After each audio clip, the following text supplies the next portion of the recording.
Kakabani kong isya, kajisno mo kalit siya ublay try kanda, nakabanta kani kasi kabamanta. Kajin kublay kalit si Father, kibri ramba kamta isa, ibalay rankat hakani kasi kabamanta, kamta menikipun samla, kibalawan pension benta, hakani kakway competition, kabalapan long hakani kasi kabamanta. Kajin kublay kalit kerpang siya kasilong Archdiocese Catholic Youth Movement Zone 5, Kabalapan long ang kanilang choir competition nakabanta jagi kipun samla jong kanikasun kabasan.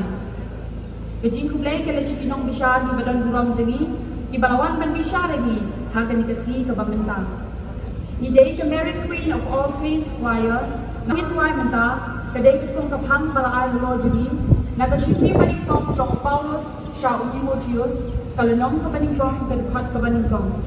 Hakaba o Paulus sulakan to yung Timotheus paunyele persya gijingkay kebakhalla kumchoro kentui ni kipun samla baganyele persya ya gijingkay kibabaka bagin mo yung Jesu kung gijingkermen jogi.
ikut trong kabalan Iman Yu Jesu Ulong dalam jongi Ubahkanlah mana kasih